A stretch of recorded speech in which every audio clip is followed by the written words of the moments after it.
अस्सलामु अलैकुम वरहमतुल्लाहि वबरकातुहू। नहमदुहु व नसल्ली अला रसूलिहिल करीम, अम्मा बाद। औज़ु बिल्लाहि मिनश शैतानिर रजीम। बिस्मिल्लाहिर रहमानिर रहीम। बल्लिगू अन्नी वलाउ आया।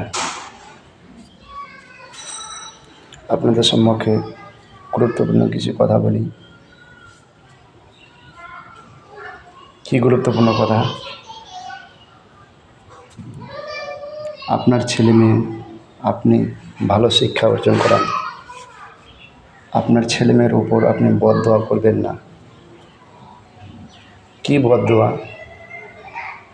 আপনাকে আপনার ছেলে মেয়ে গালি দিয়েছে, মা বাবা আপনাকে লক্ষ্য করে বলছি, আপনাকে আপনার ছেলে মেয়ে গালি দিয়েছে, মেরেছে, তো আপনি আপনার ছেলে মেয়ের জন্য বদদোয়া করিয়েন না। আল্লাহ তাআলার কাজ আপনি ওযু করে 2 রাকাত সালাত আদায় করেন, দিয়ে আল্লাহ তাআলার কাছে হাত তুলে প্রার্থনা করেন যে আল্লাহ, আমার ছেলেকে আমাকে ফিরে দাও, আমার ছেলেকে আমার জন্য ফিরিয়ে দাও। আমাকে ফিরিয়ে দিবে মানে শয়তান ধরে আছে আপনার ছেলেকে, আল্লাহ তাআলার কাছে আপনি ক্ষমা প্রার্থনা করেন যে আল্লাহ, তুমি আমার ছেলে তো এরকম ছিল না, আমার ছেলেকে আমি ফিরিয়ে চাচ্ছি, তুমি আমার ছেলেকে ফিরে দাও। তবে দেখবেন 1 ঘন্টার মধ্যে 1.5 ঘন্টার মধ্যে সকাল হতে আপনার ছেলে আপনাকে বলবে, মা বাবা আমার ভুল হয়েছে, তুমি আমাকে ক্ষমা করো। এই কথা বলবে। আপনি আপনার ছেলেকে আপনি বলছেন মরে যা, তোকে ত্যাজ্যপত্র করলাম, তোকে এই করলাম, তোমাকে ও করলাম। এই কথা আপনি আপনার ছেলেপিলের জন্য আপনি বদদোয়া করছেন কেন? বদদোয়া, মা বাবা যদি বদদোয়া করে, সেই মা বাবার বদদোয়া ছেলেপিলের উপর লেগে যাবে। 1 নম্বর কথা। 2 নম্বর কথা, আপনার ছেলে মেয়ে আপনি বাড়িতে মানুষ করেছেন, ছেলেটিকে ছোটো থেকে নিয়ে বড় পর্যন্ত মানুষ করেছেন ঠিক, কিন্তু আপনি শিষ্টাচার কী জিনিস মা বাবা জানলো না। শিষ্টাচার কী জিনিস? আপনার ছেলেটা টাকনুর নিচে কাপড়টা পরে আছে, এই টাকনুর নিচে কাপড়টাকে পরিধান করাতে হবে।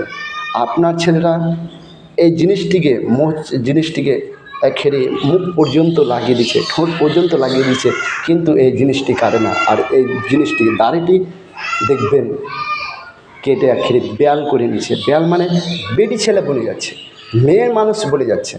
এই কথাটা আপনি বললেন না কেন? আরেকটি কথা, আপনার ছেলেরা বাম হাতে পানি পান করছে, আপনি মানুষ করেছেন ঠিক, কিন্তু এই কথা বললেন না কেন? আরও একটি কথা, আপনি মূর্খতা হয়ে থেকে গেলেন, আপনার ছেলেপিলেকেও আপনি মূর্খতা বানিয়ে রেখে দিলেন কেন? আপনার ছেলেটা দিন কি রাত সিনেমা দেখছে, নোংরা মেয়েকে দেখছে। এক হাদিসের মধ্যে রয়েছেন, মিসকাতের মধ্যে, মুসলিমের মধ্যে হাদিসটি রয়েছে কি, ছেলেপিলে বয়স হয়েছে, ছেলেপিলের বিবাহ দিতে হবে। বিবাহ যদি না দেন, ছেলেপিলের যদি বিবাহ যদি না দেন, তো আপনার মাথায় গুনাহটা চড়ে নিল। আপনার ছেলেটা যত গুনাহ করবে দিন কি রাত, যত সিনেমা দেখবে, যত ন্যাংটা মেয়েকে দেখবে, তত গুনাহ আপনার মাথায় চড়ে দেবে। আপনি ভাবছেন বাবা মা, আমার ছেলেটা বিবাহ দেবো, তো আমার ওর বউকে লেসবেতে কী খেলাবে? আল্লাহ তাআলা নিজে বলছে, আমি রুটির মালিক, আমি কিভাবে খিলাবো ওটা আমার দায়িত্ব, তোমাকে দেখতে নিতে হবে না। তো বাবা মা এটা ভুল বুঝছে। আরেকটি কথা বলে আমি শেষ করব। 2 নম্বর কথা হলো, 3 নম্বর কথা কি, বাবা মা আপনি যদি জান্নাতে যেতে চান, ছেলেপিলের হাত দিয়ে যদি জান্নাতে যেতে চান, তবে স্কুলে আপনার ছেলে মেয়েকে পাঠাবেন না। স্কুলে পাঠাবেন না কেন? একটি উদাহরণ দিলাম। ভবিষ্যৎ কথা, আপনার ছেলেরা যদি কোনো মেয়ের সাথে ফেঁসে যায়, তো আপনার মুখ ডুবলো তো। কথাটা ভালোভাবে বুঝবেন। আপনার ছেলেটা যদি ভবিষ্যৎ কথা মেয়ের সঙ্গে যদি ফেঁসে যায়, আপনার মুখ তো ডুববে, অবশ্যই ডুববে। সেরকম হলো ব্যাপার। কাল কিয়ামতের দিন আপনার ছেলে যদি জাহান্নামে যদি চলে যায়, আপনার ছেলেটা যদি কিয়ামতের দিন যদি জাহান্নামে যদি চলে যায়, দুনিয়া থেকে যদি চলে যায়, তা আপনি তো কান্না করবেন। জাহান্নামে চলে গেলে তখন বলবেন কি, হ্যাঁ ছেলেটাকে এত করে পড়ানো, এত করে পড়ানো, এত করে কী করলো না করলো, আর জাহান্নামে চলে আলো। হ্যাঁ, স্কুলে পড়িয়ে কিছু লাভ দিলে না। মাদ্রাসায় পড়াতাম কেনে? আপনার ছেলেটা স্কুলে পড়িয়েছেন, 10 ক্লাস পাস করে দেয়, মেট্রিক পাস করে দেয়, কলেজে লেখাপড়া করে। আপনার ছেলেটাকে আপনি জিজ্ঞাসা করিয়েন তো সূরা ফাতিহা কাকে বলে? আপনি আপনার ছেলেটাকে জিজ্ঞাসা করিয়েন তো দুরূদ শরীফ কাকে বলে? আপনার ছেলেটাকে আপনি জিজ্ঞাসা করবেন সালাত দোয়া কাকে বলে? এসব জিনিস জানে না মা জানে না, তো বাবাও জানে না, কি ছেলেপিলেকে জানে না। ছেলেপিলেকে শিক্ষা দিচ্ছে, অনেক জিনিস শিখিয়ে দিচ্ছে, কিন্তু এই দিনই তালিমের দিকে দেয় না।